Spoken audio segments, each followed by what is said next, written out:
Ya no tenemos ningún atraso. ¿Saben? Muy bien. El día de hoy vamos a abordar un tema, pues nos va a llevar toda esta semana que viene, hoy lo iniciamos, sobre lo que son las hepatitis. Y las hepatitis, pues básicamente, dime porque todavía están entrando algunos de ustedes, por eso me entretengo tantito. Bueno, que realmente, pues ya se podría empezar con el tema. Entonces, tengo dos temas que los manejo como en general. No es excepción el hígado para dar síntomas parecidos y signos, y a veces desde el punto de vista del laboratorio, que impiden distinguir la causa que los desencadenó. Entonces, ciertamente podemos nosotros apoyarnos en varios estudios que nos permitan distinguirlas. De manera que cuando nosotros abordamos un paciente con datos de hepatitis, y ahora ustedes ya saben de pruebas de funcionamiento hepático, entonces, si yo me encuentro con un paciente 40, 30, hasta 20 veces el valor normal, vamos a decir 700, 800, estamos enfrente de una hepatitis aguda. Si nosotros tenemos transaminasas una vez elevado el valor normal, o vamos a suponer 50% más de su valor normal, ni siquiera una vez totalmente elevado el valor normal, estamos pensando de que existe una agresión discreta sobre el hígado que puede ser en general o que puede ser en una porción del mismo, como serían los casos de absceso hepático o de colecistitis aguda que analizamos aquí. Y viene otra intermedia, que tenemos a lo mejor cifras de 5 veces el valor normal, que les gusta a ustedes, entre 200 y 400, que también lo solemos ver en agresiones localizadas, por ejemplo, una colecistitis severa, podría ser una causa, la otra, un absceso hepático mediano más amplio, o procesos infecciosos como un absceso piógeno, que pueden generar esto, ¿no? O abscesos piógenos, porque también saben ustedes que son múltiples, ¿no? Eh, ahora, ciertamente las hepatitis crónicas, yo creo que su cronicidad está en función, o quiero decir más bien, el hecho de que se hagan crónicas está en función de un daño discreto, persistente. Incluso antes había una clasificación que les hablaban de persistencia, ¿no? Incluso en la actualidad, para determinar que una hepatitis se ha hecho crónica o no, hablan de 6 meses. O sea, que ustedes tomen hoy unas pruebas, salgan discretamente elevadas, las repitan en 6 meses y sigan estando elevadas. ¿Por qué está la frontera de 6 meses? Porque ahorita vamos a ver cómo es que las hepatitis agudas pueden a veces cursar hasta 6 meses y ya se autolimitan. Sobre todo sabedores que se trata de un virus de hepatitis A. La hepatitis A no hay reportes a la fecha de que se vuelva crónica. Sí puede ser prolongada, más no crónica, porque eso implica que va a ser para toda la vida, cosa que sí hacen las hepatitis B y C. Entonces, ahí es a donde cambia. Está la A y la E, que se comportan de que no hacen crónicas. Está la B, la delta y la C, que sí están asociadas con cronicidad. Está la autoinmune, que si ustedes la tratan bien puede dejar de tener el efector de autoinmunidad, pero ustedes lo quitan y vuelve a presentarse, entonces ahí es el aspecto de cronicidad. Otra que podría considerarse crónica sería en la actualidad la esteatohepatitis relacionada con hígado graso.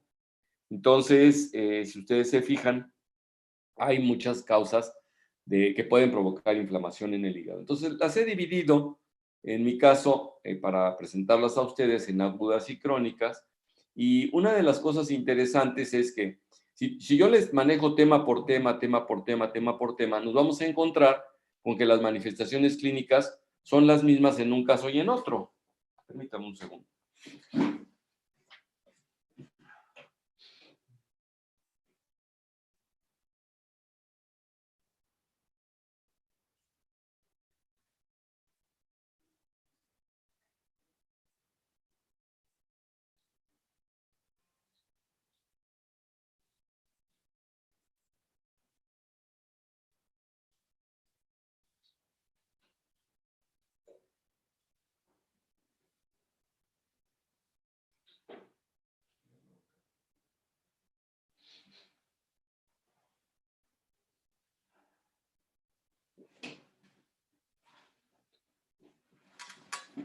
estaban empañados mis lentes. Doctor, ¿Sí? dice una compañera que la sacó su internet, que si la puede volver a aceptar, por favor. Este internet tan travieso que yo tengo y que lo saca.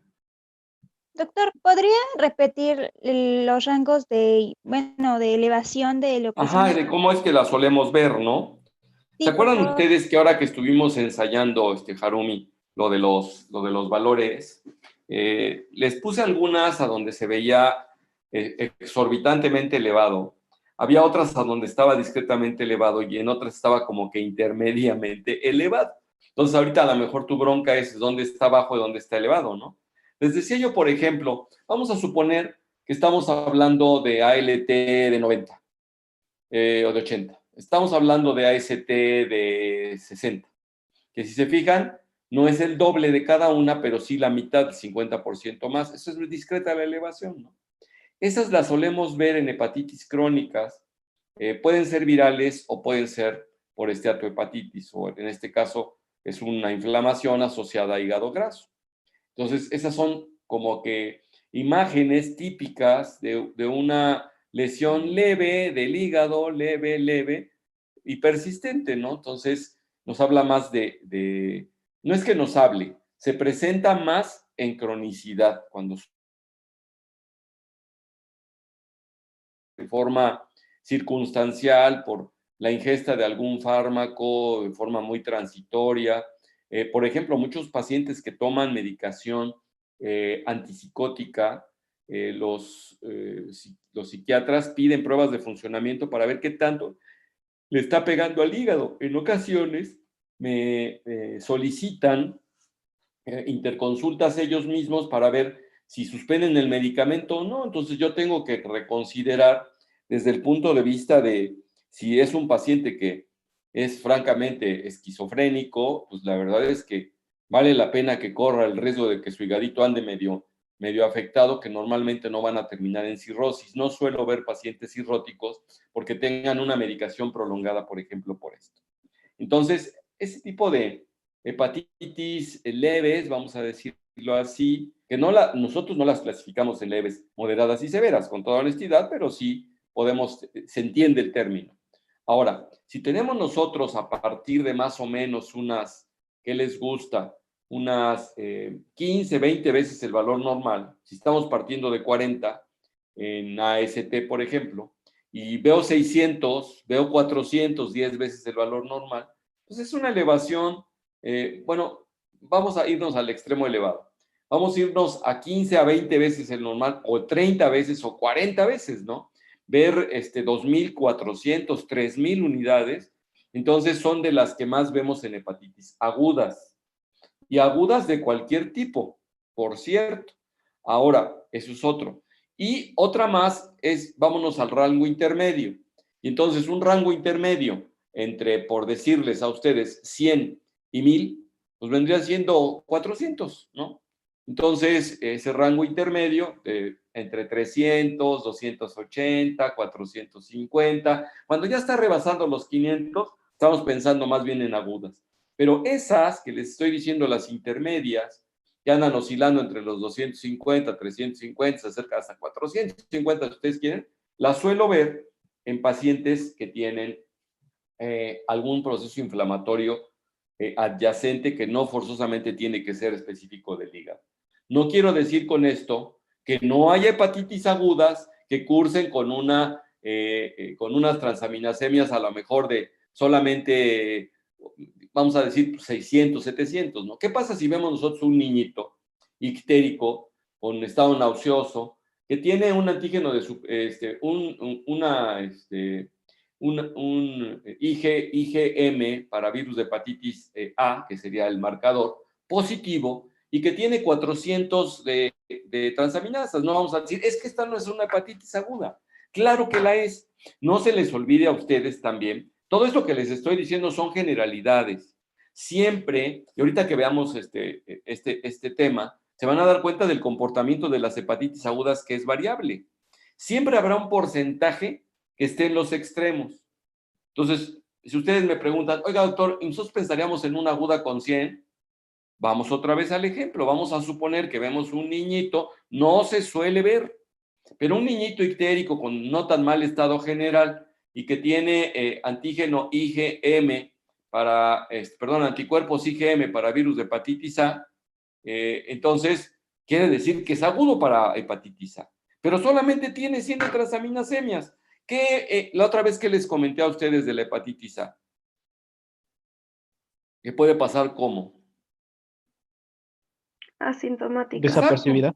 Exacto, asintomático. Entonces, si hablamos de asintomático, ¿cómo pudieron haber estado las transaminasas en ese momento? Pues quién sabe, a lo mejor eran de los de 100.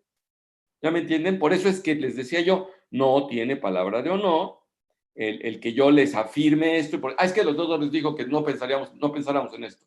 Ojo, les acabo de mencionar también que aunque se parecen mucho, todas las hepatitis agudas se parecen mucho, pero siempre tenemos que ir buscando otros datos que nos permitan ver si efectivamente es lo que pensamos o lo descartamos. Por eso también caben todavía las esenciales o criptogénicas, que no sabemos cuál es la causa. Algo de lo criptogénico que había en hepatitis crónica se ha quitado a raíz de que se considera un hecho que la enfermedad grasa del hígado, cuando provoca hepatitis crónica, ya dejó de ser criptogénica. Hay un porcentaje muy bueno de pacientes que pueden dar cirrosis al final. Esa es la bronca. En hepatitis aguda eso no lo vemos. Normalmente se resuelve. Y una de las ventajas que tiene el hígado es que como tiene una gran capacidad de regeneración, se recupera, se dice íntegramente, o sea, utilizando un latinajo, ad integrum. O sea, totalmente se resuelve. Entonces, ¿esto te aclara, Harumi? Sí, doctor, muchas ¿Querías gracias. comentar algo, Marifer Díaz? No, doctor, respondí lo de asintomático. Ah, perfecto, ok. Gracias. Bueno, entonces, ¿ya alguna otra cosa con respecto a esto? Esta es una introducción, de hecho, a lo que, pues, quiero que veamos, ¿no? Voy a quitar un momentito. No voy a quitar nada porque todavía no les tengo la pantalla. Lo que pasa es que si no, luego se me olvida la cosa de la famosa lista. Y como ya saben que tengo obligación de pasarla, entonces hay que pasarla para abrirla ahorita. Bien. Hoy estamos a 9, viernes. Curiosamente, faltan menos los viernes aquí en línea que cuando es físicamente. Ya lo habíamos comentado. Sandra Becerra. Presente, doctor. Juan Camaño. Presente, doctor. David Cholula. Presente, doctor. Aide Cruz. Presente, doctor. Ezer Cuapanteca. Presente, doctor. El Cuautle. Presente. Fernando Cuevas. Presente, doctor. Anaíde Marcos. Presente, doctor. Alfredo Díaz. Alfredo, ¿no Sí estás? está, sí, tiene problemas con su internet, doctor. Sí está, pero no. Alfredo Díaz. Marifer Yatelí. Pedro Domínguez. Presente. Araceli Escobar. Presente. Marifer Galicia. Presente. Adrián Gasga. Presente, doctor. Aran Gómez. Presente. Mariana González. Presente, doctor. Erasmo Guerrero. Presente, doctor. Lisette Guevara. Lisette. Jorge Guzmán. Presente, doctor. Lilia Hernández. Presente, doctor. Santiago Herrera. Presente, doc. Araceli López. Presente. Edgar Martínez. Presente, doctor. Monse Mauricio. Presente, doctor. Alma Navarrete. Presente, doctor. Michelle Pani. Presente. Yesenia Parcero. Presente. Marifer Ramírez.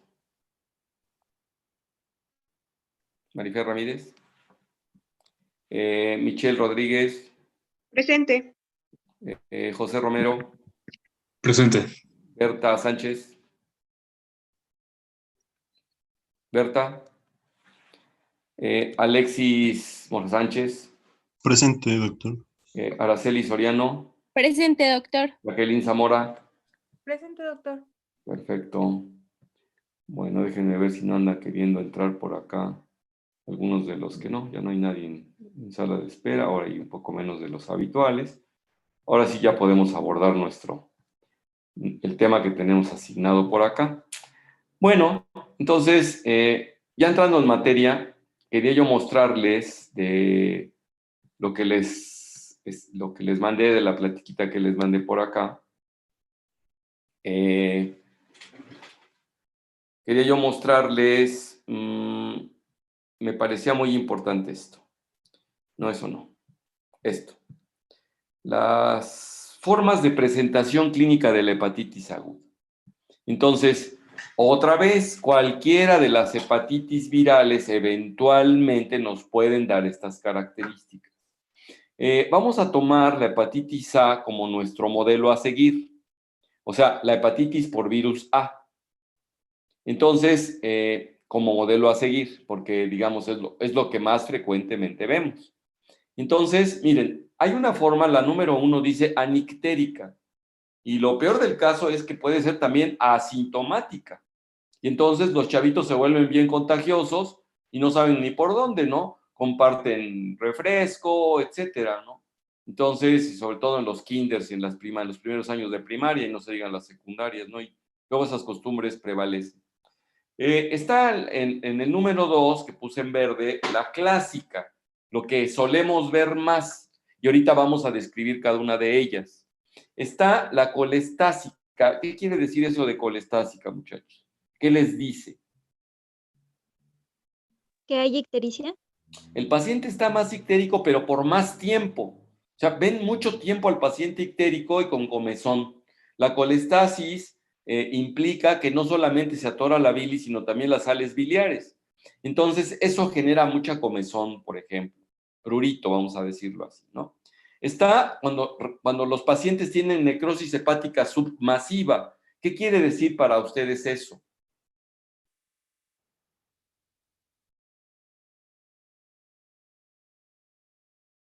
Necrosis hepática submasiva, ¿qué les dice? De lo que ya saben, ¿qué se encontrarían? ¿Deficiencia en la síntesis? No, estos pacientes solamente la fulminante es la que hace falla. De manera, el estar ictérico, pues es una especie de falla hepática, ¿no? Pero vamos a decir global, la que la da es fulminante. Pues que hay Aminasas muy elevadas. ¿Cómo? las aminasas muy elevadas. Exacto, eso es lo que va a presentar. Los pacientes van a estar teniendo 2 y 3,000 y hasta 4,000 de transaminasas y por un tiempo relativamente prolongado, chispas. Eso preocupa porque nos hace pensar que pudieran pasar a la forma fulminante de la hepatitis, ¿no? Entonces, oye, ¿te preocuparías de tener hepatitis A? Pues si no me da fulminante, no. No voy a estar contento si me da la tipo 3, 4, 5. No es que sea tipo, sino porque aquí le puse el número casual, ¿eh? No es tipo, ¿eh? Hay que decirle colestásica, hay que decirle necrosis hepática submasiva. ¿Y cómo verían ustedes entonces una viral aguda no resuelta?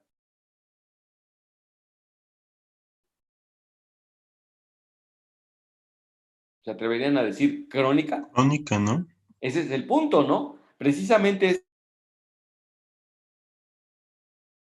la B y la C, curiosamente.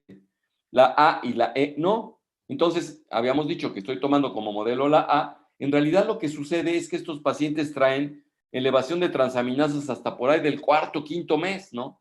Y algunos se pasan hasta 8 meses. Entonces, ¿qué es lo que quiere decir? Que pues efectivamente pueden tener esto hasta un tiempo más prolongado y ya podrían caber en el diagnóstico, en la clasificación de crónica sin serlo. Y en realidad lo que sucedió fue que era una viral aguda no resuelta. Y viene la fulminante, que pues esa tiene una mortalidad respetable, incluso algunos pacientes tienen que caer en trasplante de hígado. En la actualidad hay algunas máquinas que suplen por algún tiempo el funcionamiento hepático y pudiera el paciente esperarse a que se resuelva el problema hepático y regenerarse totalmente.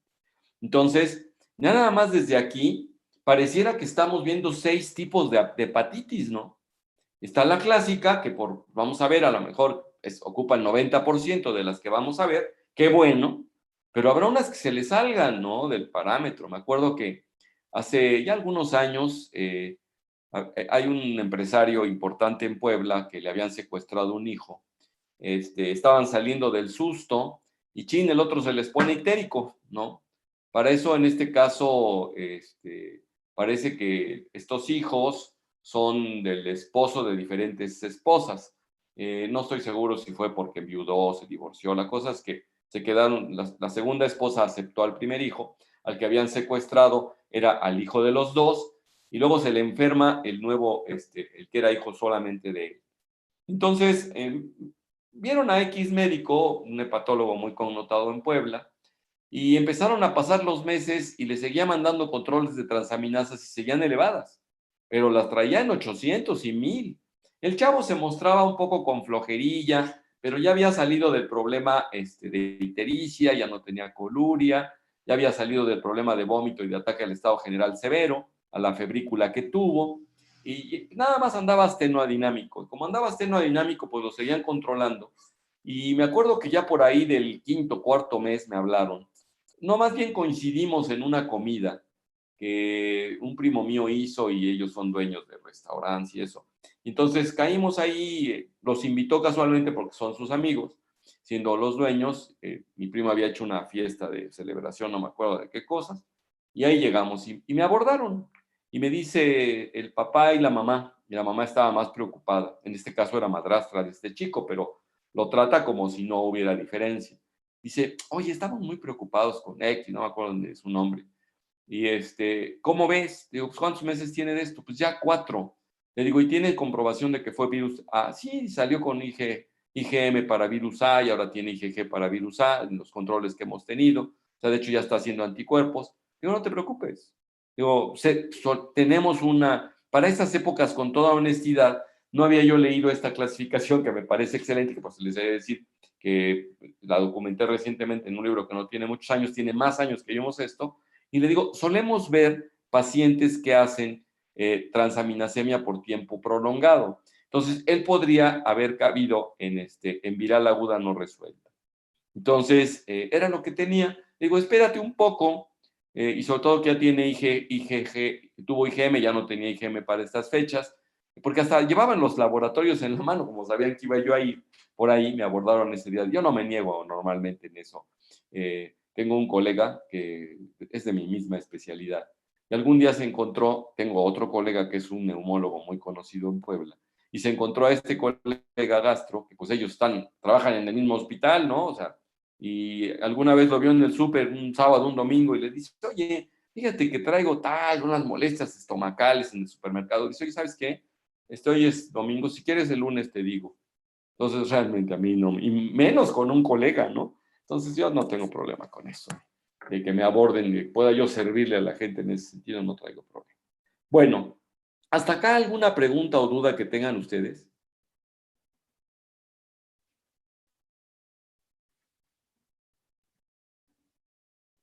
¿En qué terminó lo del chico?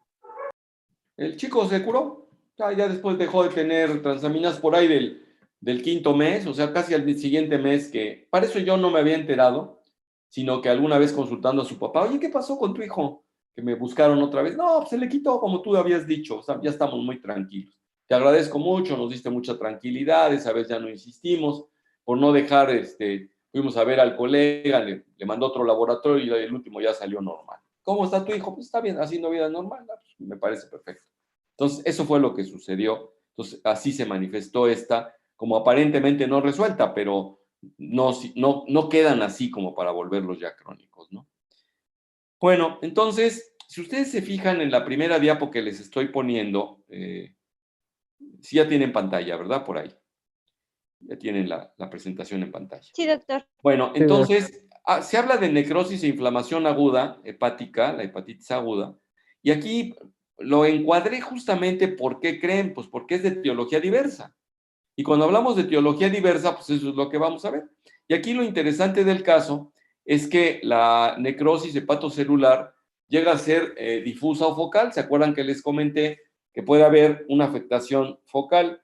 En el caso de las hepatitis aguda, esto de focal es bien relativo. Las hepatitis agudas, yo creo que cada hepatocito de la esquina del hígado está afectado de alguna manera. Entonces, tenemos esta situación de inflamación, necrosis, y después ya viene la respuesta inmune individual para defenderse. No es el caso de las hepatitis autoinmunes, que normalmente son crónicas, a donde el pleito es la autoinmunidad. Ahí sería el causante de estas dos cosas. En el caso de hepatitis A, va a inflamar, la inflamación va a necrosar, y ya una vez que tenemos nosotros el ataque, el organismo poco a poco se va a empezar a defender. Claro, no es que la inflamación y la necrosis genere la respuesta inmune individual en sí, sino la presencia del germen es lo que la desencadena, ¿no? Que resulta relativamente obvio, ¿no? Por ejemplo, acá tengo una tablota pues, si ustedes se fijan, ¿cuáles son las causas de virus, de hepatitis aguda? Y entonces tienen ustedes, pues aquí dice mayor frecuencia, y les puse en azul esto de Epstein-Barr, de herpes, de herpes virus humano, de varicela, de citomegalovirus. Y obviamente, pues es obvio que está el virus de hepatitis A, ¿no? Todos los A, B y C, por cierto. Hay otros, togavirus, están los picornavirus, están los paramyxovirus. Todos estos pueden provocar eso, ¿no? Los adenovirus, etc. Entonces, los que son poco frecuentes son estos virus. Y bueno, aquí no sé por qué no nos pusieron el virus ABC, ¿no? Entonces, lo que pasa es que a estos virus son a los que se les conoce como hepatotropos. Los otros son clásicamente virus de hepatitis, ¿no? Pero estos, aunque no son clásicos de hepatitis, pueden producir hepatitis, por eso es que se les llaman hepatotropos, ¿no? Entonces, por eso es que no apareció ahí anotado el ABC, el D y el E, y el F y el G, que ahora ya pues ahí han reportado varios, ¿no? Bien, en cuanto a la etiología, les decía yo que el 90% de casos nos los ocupan estos, y en la práctica de la aguda, de este 90, en global, yo creo que la A ocupa como el 90 también, ¿no? O el 80%, o sea, es muchísimo más frecuente por la contagiosidad, por la vía de contagio que tiene, que es fecal-oral habitualmente, y es de convivencia, que las otras. La E se parecería, afortunadamente poco nos ataca, porque ustedes saben que no saben, pero lo vamos a saber ahora, tiene una mortalidad mayor. Y si ya leyeron el artículo que les mandé, no se los he mandado, pero ya lo tengo listo. Este fin de semana se los mando. Son las clases que vienen la semana que entra. Entonces, por ejemplo, el delta, un paciente que no tiene hepatitis B no puede tener delta, porque normalmente se supone que el delta es como una especie de parásito del B y necesita tener la persona B para que aparezca delta. Entonces, y la B y la C normalmente, la B está muy claro que es por contagio parenteral. Entonces, a donde tienen contacto sangre con sangre, es a donde pueden tener ese tipo de contagio. Entonces, puede haber fomites, incluso a la fecha no nos hemos podido quitar, aunque cada vez vemos más personas tatuadas, y no por eso vemos muchísimo más hepatíticos o mucho más idosos y demás, pero definitivamente persona con tatuaje se considera de factor de riesgo para poder haber tenido alguna enfermedad que se contagia por esa vía, incluyendo el HIV, por supuesto. Entonces, médicamente no nos podemos eximir de eso. Aparte de que pues ya es una moda, que les ha pegado fuerte a las generaciones de ustedes, entonces considérenlo, ¿no? Sobre todo si se los van a hacer, pues vayan a un lugar que tengan medidas de higiene adecuadas, ¿no? Bueno, entonces, hablando de que lo más frecuente es esto, y cuando pongo otros virus, precisamente son los que les decía yo que son hepatotropos, pueden los hongos y las bacterias provocarlo por toxicidad. Puede ser un primer brote de una hepatitis crónica. ¿Cuáles son los virus que les dije que de estos que más producen hepatitis crónica, chavos? El C y B. B, C y obviamente el D, en todo caso, si fuera, pero requiere del B. Entonces, una de las grandes ventajas que tenemos, ¿ustedes todos están vacunados para hepatitis B? Sí. Pues sí, Sí. actualmente la mayoría está vacunado, ¿no? Entonces, por ejemplo, en hepatitis C, muchas veces no se documenta dónde lo tomaron. Se piensa que la vía de transmisión es parecida a la del B. Algo que nos llama la atención es que hay muchas parejas estables de muchos años, a donde uno de los dos tiene B o C y el otro no tiene. Eso llama la atención. Entonces, como que no se detecta bien la fuente de dónde vino el C, sobre todo el C. Ese tiene alguna fuente de infección. Yo no sé si está en función de susceptibilidad o algo así. Discúlpenme un segundo. ¿Sí, diga? ¿Sí? ¿Qué pasó, Juan?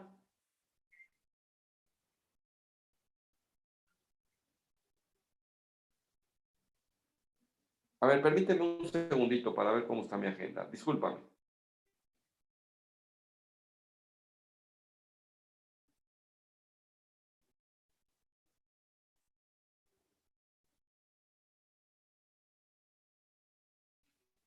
Sí, te la corro a la 1, no hay problema. Hasta luego. Dios, licenciado.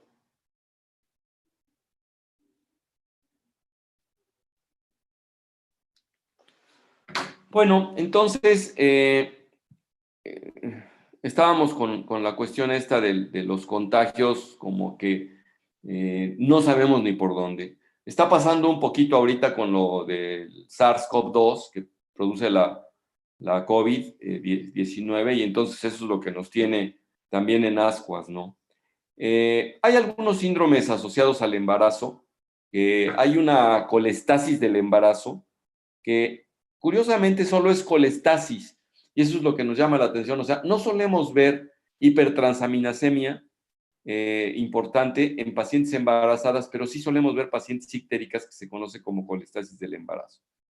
Bien, entonces, de las hepatitis virales agudas, que les decía yo, pues están todas estas, la A, la B, la C, la por drogas, la de virus delta, la E, y el virus G y el virus TT, que también se están reportando por ahí. El cuadro clínico, como dice acá, es variable, ¿no? Y entonces es a donde nosotros, acuérdense que va desde asintomática. Y entonces nosotros tenemos el periodo que se conoce como de incubación, los pródromos antes de la ictericia, el estado ictérico y la convalecencia, digamos, son las partes gruesas. Lo curioso, por ejemplo, para hepatitis A, las personas se empiezan a contagiar desde la semana previa a que estén ictéricos y a veces unos días previos a que tengan síntomas en general.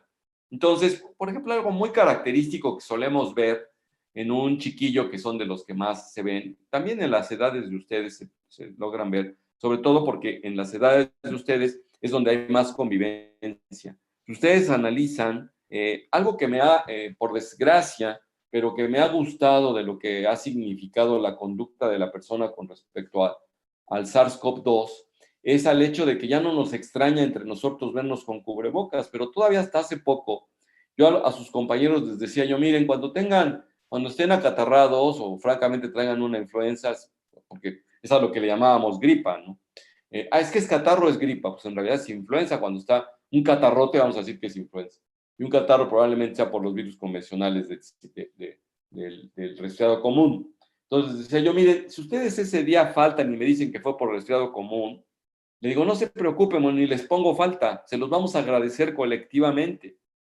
Ahora, si van a venir a pesar de eso, entonces usen cubrebocas. ¿Cómo les costaba trabajo utilizar cubrebocas, no? Entonces eso tiene que permear a los profesores. Me tocaba ver, ¿no? Mis compañeros ahí en la sala, cuando iban a checar, llegaban tosiendo, sobre todo en invierno y demás, sin cubrebocas. Son cosas que no te puedes explicar, ¿no? En el área de la salud, nosotros, por eso les decía yo que el que se queje de la atención que está dando el gobierno a la pandemia, que muchos tachan a Gatell, que lo está haciendo pésimo, pues es que realmente hacerlo con mexicanos no es nada fácil. Yo pienso que es la sociedad en general la que lo hace pésimo, no las autoridades. Entonces, ¿por quién tienes que empezar? Por nosotros mismos. Entonces, bueno, pues yendo para allá, nosotros que convivimos, claro, se hace obvio que si la transmisión es fecal-oral, pues lavémonos las manos después de ir al baño, ¿no? A evacuar y que eventualmente nos hayamos contaminado con eso, ¿no? Etcétera, etcétera, etcétera.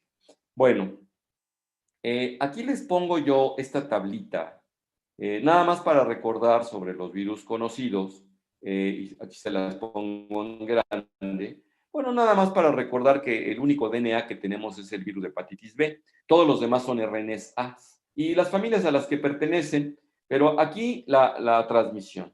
Entonces, el virus E y el A, normalmente ambos no dan hepatitis crónicas, pero sí pueden dar toda la variedad que ya vimos. Entonces, pues ya vimos cómo es el contagio. En el caso del B, son de las que se aceptan, y aquí yo pondría una no determinada, porque muchas veces no vemos de qué se trata. El delta es obvio que se haga igual que el B. ¿Por qué? Porque es un virus satélite de este mismo virus, ¿no? Bueno, no podría no ser la causa, porque eventualmente si alguien ya trae B, a lo mejor pudiera adquirir el D por otra vía, pero aquí se asienta que es igual que esto. Miren los periodos de incubación. O sea, si uno tiene contacto, estamos aceptando que el periodo de incubación del SARS-CoV-2 está haciendo de horas a 15 días, ¿no? Entonces, pero en el caso del A, son 2 a 7 semanas. En el caso del B, 4 a 24. O sea, si son 24 semanas, ponga usted a pensar que pueden incubar 6 meses después del estímulo. ¿Cuál pudo haber sido? Lo transfundieron y hasta 6 meses después hizo una hepatitis ahí relativa, ¿no? Con respecto a ello. Y por ejemplo, los virus B tienden a remitir. La gran cantidad de personas con virus B se curan, curiosamente, ¿no? Pero cuando no se curan, son, vamos a decir que más agresivos. Sin embargo, el virus C, ese, la mayoría no se cura, la mayoría pasa a la cronicidad. Entonces, vean ustedes acá que el 70% de los Cs pasa a la cronicidad contra el 5% de los Bs, excepción hecha de cuando los contagian, cuando son recién nacidos y se contagian, ahí sí el 90% hace cronicidad, por desgracia para los chavitos, ¿no? Entonces, en el caso de sobreinfección, pues sí se hacen crónicos prácticamente todos, y no en virus de E normalmente no tenemos nosotros cronicidad. Bueno, ya habíamos mencionado, porque es la diapositiva que sigue, ¿siguen con pantalla? ¿No se les borró? Luego cuando hago cambios aquí se les llega a borrar. Bueno, vamos a ir analizando cada una de las formas en forma paulatina. ¿Alguna pregunta o comentario que tengan ustedes por ahí?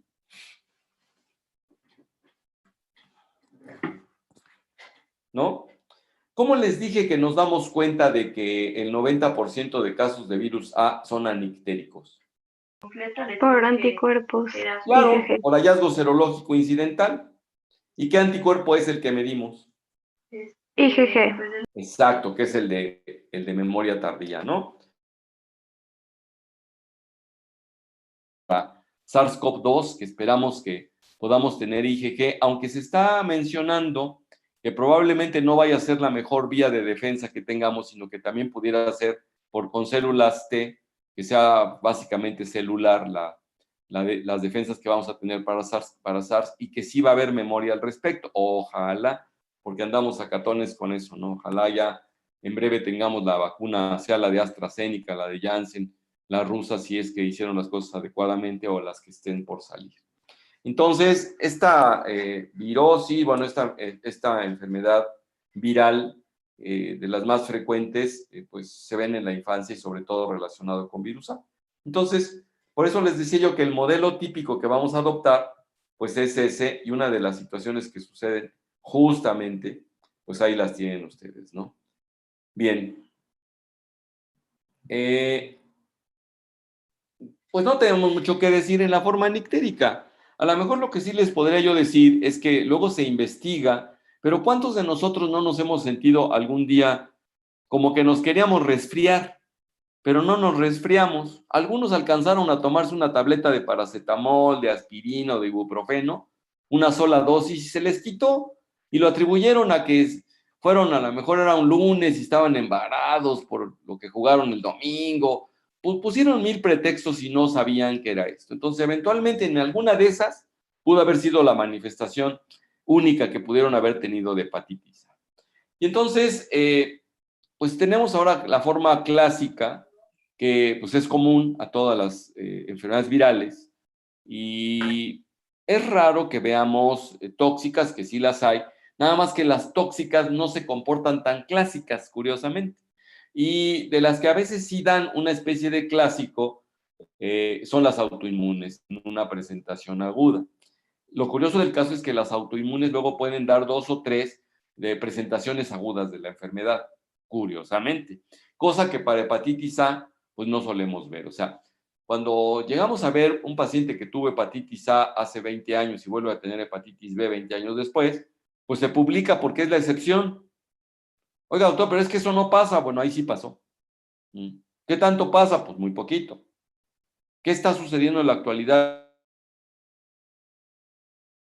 Estamos viviéndolo en pleno, que hay pacientes que han tenido otra vez la presencia entre 1 y 3 meses después, se han presentado y han llegado. Menciona a un médico que le han publicado varios artículos, se apellida, pues creo que Barón, se apellida Barón, no es Levarón, se apellida Barón, es mexicano que radica en Estados Unidos y trabaja en un hospital importante de Houston, infantil.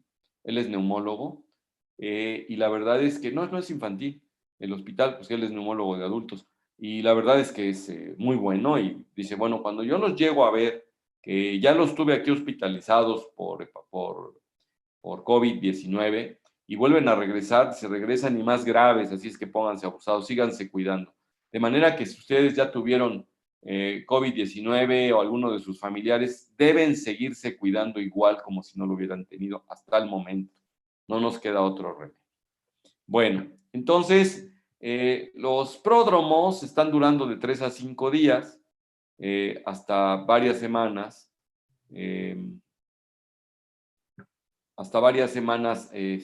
o no tenerlos, y de repente el paciente, pues lo que siente se siente con astenoadinamia, está cansado, se le quita el hambre, se llega a perder la capacidad olfatoria, curiosamente, miren, y sobre todo en virus para hepatitis A. Es curioso, ¿no? Porque aunque los pacientes que fuman como que rechazan a veces el tabaco, y una cosa característica es, sobre todo en niños, la náusea y el vómito. Una de las cosas que sí se observan muy frecuentemente es que cuando tienen la fiebre, irrumpe la fiebre, el paciente se pone ictérico y se le quita la náusea y el vómito, curiosamente. Pero depende de la colestasis que tenga, empiezan a tener prurito. Entonces, algunos tienen hepatalgia discreta y se quejan de dolor ahí en el hipocondrio derecho. Tienen la sensación de que se distienden. Pocos hacen diarrea, cefalea. Hay algunos que hacen un exantema que parece urticariforme.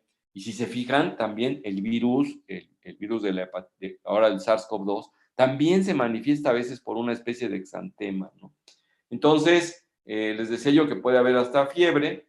Dice ahí que sin escalofrío, es a lo mejor una observación, y esto es lo que tenemos. Lo habitual es que más o menos después de una semana, el paciente, cuando mucho 2, deja de tener astenoadinamia y se pueden empezar a observar los cambios.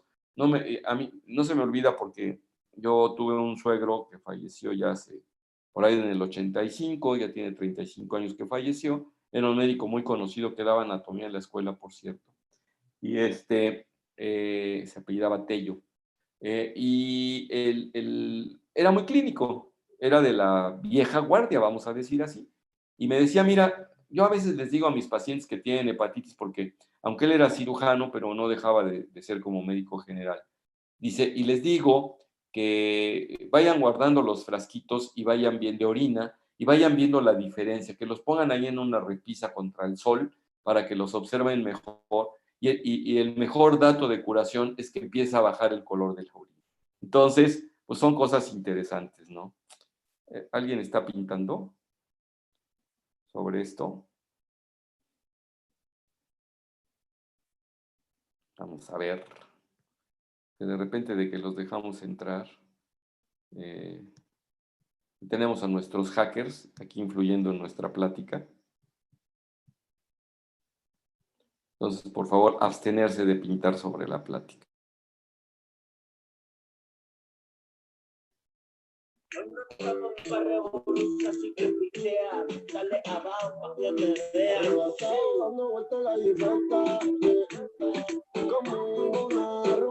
Pues ahora tenemos hasta música.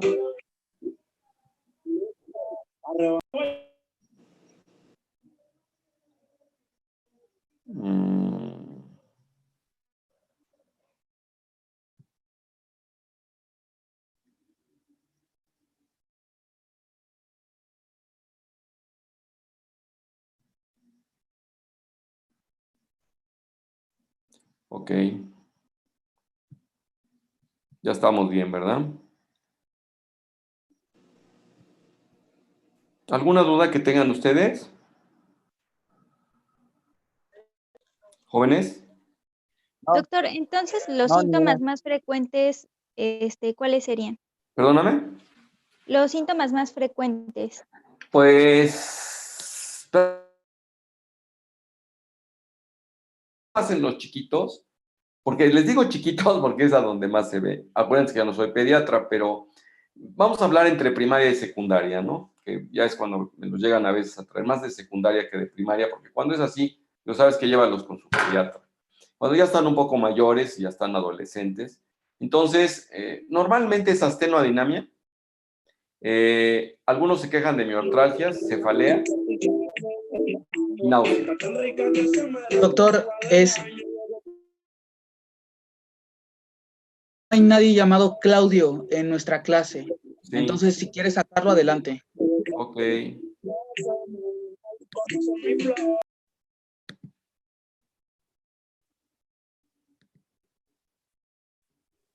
Es que principalmente ese es el problema con Zoom, que no está cifrado Sí, de la hecho reunión, tengo varios entonces amigos que se dedican cualquiera. a poder ver esto. Bueno, la verdad es que ahorita dejé entrar a todos, ¿no? Y de repente se tardan un poquito más y lo dejé entrar. Lo que me llama la atención es por qué tiene, claro, el ruido está bien, ¿no? Pero ¿por qué pudo pintar acá? Por lo mismo, ¿verdad? Sin que yo le Creo que prestara aquí se la Es puede. que, bueno, los participantes pueden realizar de cierta forma anotaciones o señalamientos, doctor, Porque durante... cuando pones a anotar, tú lo pones y se acabó, ¿no? Ok, Sí. porque había una manera también de bloquear. Sí, doctor, pero no tiene caso. ¿No? Bueno, pónganse abusados con esas intromisiones, ¿no? Qué bueno que lo vieron. Ya, sí, ya doctor. salió, ¿eh? Una disculpa. Ya lo bloqueamos. No, pues no es culpa de ustedes, la verdad. Nunca falta alguien así, ¿no? Que participa en la clase. A lo mejor es novio de algunas de ustedes, muchachas, y está celoso. Bueno, o de algunos de ustedes, respetando obviamente las preferencias. Bueno,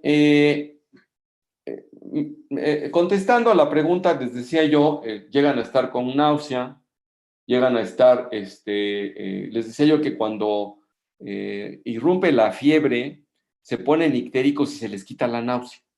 Y luego sí aparecen un poco hiporéxicos los pacientes, ¿no? Acuérdense ustedes que vamos a ver hepatitis A y todas, cada una de ellas, ¿no? Por la cosa de algunas costumbres que se tienen de alimentarlos a base de pura azúcar, etcétera, ¿no? Ok, entonces ahí tenemos nosotros en relación a lo que significa hepatitis. ¿Te quedas con muchas dudas con esto? Ahora que veamos hepatitis A, vas a ver un poquito más específicamente de qué se trata. Pero la verdad es que yo, ahora que veamos hepatitis A, les voy a decir, son las características típicas de esto. En las excepciones es a donde yo les voy a aclarar. Entonces, pues por ahí anda la cosa. Ok. De la forma colestásica, tenemos nosotros, por ejemplo, que puede ocurrir, si se fijan, es un porcentaje bajo. Y uno de los parámetros es que los pacientes levantan más de 15 miligramos de bilirrubina. Cuando empezamos a ver bilirrubinas que van por ahí arriba de los 10, pues está como que dando una especie de forma colestásica al respecto, ¿no? Entonces, si el paciente tiene una ictericia que puede durar hasta 3 meses, ¿se acuerdan que les comenté? Pero así como puede durar ictérico así, en la forma colestásica, en la forma de aparentemente de que no se cura, que habíamos dicho que no resuelta, aparece con las transaminasas elevadas, pero ya sin síntomas y cosas así, salvo alguna astenoadinamia discreta. Estos pacientes pueden llegar a tener síntomas hemorragíparos, a veces un poco de sangrado de encías o equimosis, y básicamente es lo que vemos en los de forma colestásica. También se llega a ver en forma por tóxicos, ¿no? Esto de la tóxica, por medicamentos sobre todo, principalmente lo que hace es elevar las enzimas y a veces se ponen un poquito ictéricos. Entonces, en esta forma, por eso les decía yo que luego los psiquiatras, cuando saben que sus medicamentos son hepatotóxicos, se prefiere monitorizar a base de transaminasas. Si se están elevando mucho, pues optan por suspender, porque pues pueden producir necrosis y generar una hepatitis fulminante, entonces hay que estar a las vivas, ¿no? No hay que confiarse con eso. En estos casos de la tóxica, pues las células blancas son los hepatocitos y los canalículos. No siempre son los hepatocitos. Y entonces, acuérdense ustedes que en el 90% de las agudas, pues no hay ictericia, la verdad. Claro, las asintomáticas, como ya habíamos visto, pues son asintomáticas, ¿no? Cuando son por medicamentos, se habla de que estos influyen en el citocromo P, ustedes saben que es un conjunto de enzimas que están ahí, y generan intermediarios reactivos, y luego hacen uniones covalentes con las proteínas del ADN celular, pues que lo desquician, ¿no? Entonces, es lo que les decía yo, que simulan una hepatitis aguda, elevando las transaminasas, la gamma GT. Y miren ustedes lo que, ¿se acuerdan que les había yo comentado? Que muchas veces las colestasis intrahepáticas por inflamación no suelen elevar mucho la fosfatasa alcalina, cuando estuvimos analizando pruebas de funcionamiento de hígado, pero sí elevan un poco más la de daño hepatocelular, que es la gamma-glutamic-transferasa. Entonces, pues a veces les decía yo que pueden presentarse exantemas, podemos ver eosinofilia, trombocitopenia y fiebre. Esta es una característica de la tóxica, ¿no? Entonces, de la que teníamos por acá, ¿no? De la hepatitis tóxica. Y les decía yo que aquí de la hepatitis tóxica, pues están las dos formas, la necrótica y la colestásica. Pueden coincidir las dos, por supuesto, el paciente tener mucha elevación de transaminasas y aparte estar ictérico. Entonces, lo que más se ve es el de elevación de transaminasas. Y después está la que preferentemente es colestásica, ¿no? Aquí hay una listilla de cuántos medicamentos eventualmente pueden producir, y si se fijan son 3, por eso las dividí, ¿no? Entonces, incluso tienen hasta conocidos como el alopurinol, el ácido valproico que se utiliza para las convulsiones, la carbosa que se utiliza ahora para los pacientes con diabetes, amoxicilina, ampicilina, los medicamentos que se están utilizando para tratar la inmunodeficiencia por virus VIH. Los antiinflamatorios, incluso muy conocidos, pueden provocarlo. Esto mucho depende de una situación de predisposición personal. Por ejemplo, muchas personas para envenenarse toman cantidades exorbitantes de paracetamol, del Tempra, del acetaminofén llamado también, ¿no? Entonces el paracetamol pues puede producir eso, y puede ser hepatotóxico. Tengo un amigo que es cirujano y me dice, yo jamás tomo un paracetamol. Vi ver pacientes que se morían por paracetamol. Imagínense ustedes cuántas personas en el mundo no toman paracetamol, como para que haya uno que con una sola tableta haga una reacción así. Ese parece un poco a la anafilaxia, ¿no? Si tuviésemos miedo a la anafilaxia por cualquier medicamento, muchas personas no tomarían ninguno. Y hay personas que son obsesivas, compulsivas y miedosas que no se toman ninguno, para que sepan ustedes, ¿no? Entonces, pues ahí tienen ustedes, para los que acostumbran el éxtasis y la cocaína, pues también pueden tener eso. La difenilidantoína, la frutanida, este anestésico ya prácticamente no se utiliza. Y aquí tenemos, por ejemplo, mebendazol, albendazol, ¿no? Ketoconazol. Estos sí, sobre todo los antimicóticos, se sabe que elevan hasta el omeprazol, lo tenemos acá, incluyendo la penicilina G, nitrofurantoína, medicamentos muy conocidos, ¿no? Otros menos, y entonces, pues eventualmente, ¿qué medicamento nos pudiera dar una hepatitis tóxica? A mí cuando me llegan aquí los pacientes con una medición elevada de las transaminasas sin que tengan hígado graso ni nada, les tengo que tomar otra, que son de las cosas que hacemos, y sin que estén tomando ningún medicamento, que eso es lo que hacemos de preferencia. Vamos a dejar hasta acá la plática. Nos vemos el próximo lunes, mis jóvenes, el día de la Virgen del Pilar y de la... ¿Qué se celebra? Cristóbal Colón, ¿no? Sí. Bueno, que estén bien, chavos. Gracias, doctor. Hasta Hasta luego, luego. Doc. Muchas gracias, doctor. Hasta luego.